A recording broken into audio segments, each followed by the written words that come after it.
Well, first of all, this morning's images, it's like we're watching Auschwitz on TikTok, you know. Had there been YouTube and Instagram and TikTok around Auschwitz, this is what we would have seen. People burning alive. And it's beyond horrendous. It's beyond comprehension. And as to your statement about you thought that it would end at some point, actually, it's the other way around. When people like this are empowered and encouraged and allowed and supported and perpetrating their horrors, they get more crazy, they get more cruel, they get more remorseless, more relentless, more ruthless. That's what happened to the Nazis. The Nazis did not start off with gas chambers, but then they started killing their mentally ill people in gas vans. Then they started shooting Jews in Eastern Europe, and then they ended up with the gas chambers of Auschwitz. So it's a progression of madness and cruelty that's almost inevitable on the part of the perpetrator, and especially when it's encouraged by all the imperial powers. I want to end with, in a way, kind of two questions into one, going back to trauma. We often, at least when it comes to Palestine, only mention numbers. You know, 42,000 killed, 100 and 200,000 injured. I remember in 2008, 2009, after Operation Cast Lead, the Lancet, with the British Medical Journal, had a report saying that in Gaza, 60% of the children in Gaza, and we know Gaza is about 50% children. Yeah. So 60% of the children in Gaza had lost the will to live. Operation Cast Lead was about 3 weeks and killed about 1,300, 1,400 Palestinians. Yeah. What kind of scars can this bloody and sadistic genocide can leave on the children of Palestine? And also, and that would be in a way my last question, are you worried that Gaza, in the eyes of other authoritarian regimes and dictatorships, and I'm including what so-called democracies, could become the new normal?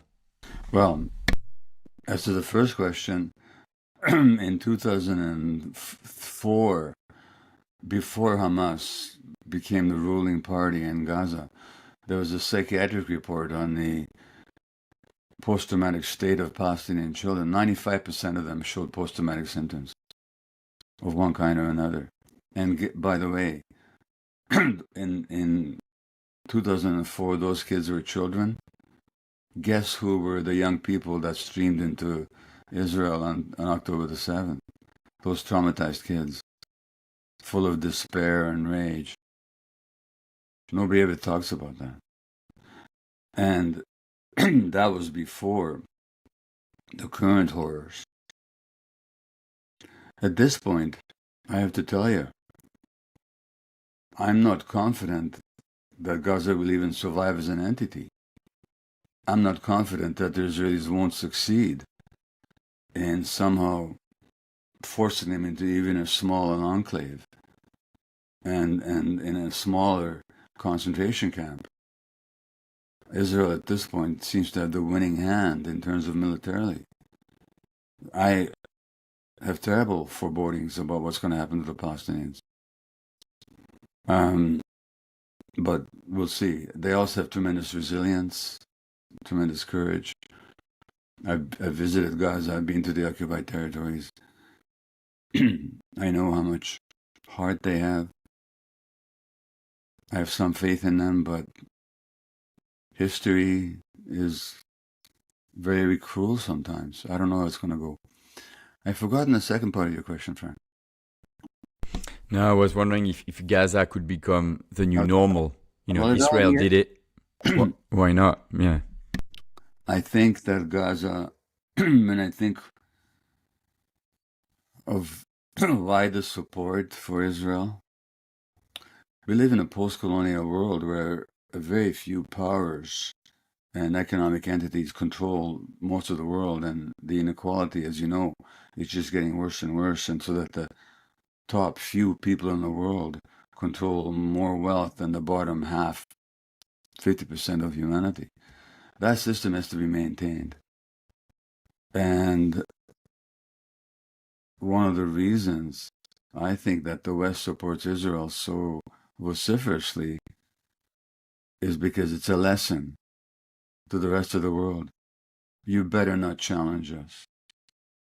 If you want to know what's going to happen to you, this is what's going to happen to you. So it already has become the new normal. There's an article in the New York Times this morning about the Israelis are using Palestinians as human shields. There's an article in Le Monde this morning about how the Bedouin have been ethnically cleansed from the Negev Desert and from the West Bank. These things are reported, but nobody does anything about them. So this is the new normal. Until a sufficient percentage of humanity stands up and says, no, we will not accept this new normal. So that's why you and I keep talking, and we'll keep talking as long as there's breath in our lungs, you know. Perhaps we're contributing to something, perhaps we're contributing to something in the long term. And at least perhaps in the present, we're saying to Palestinians, there's not much we can do to help you practically, but at least we see you. And you're not alone. And I think that's important.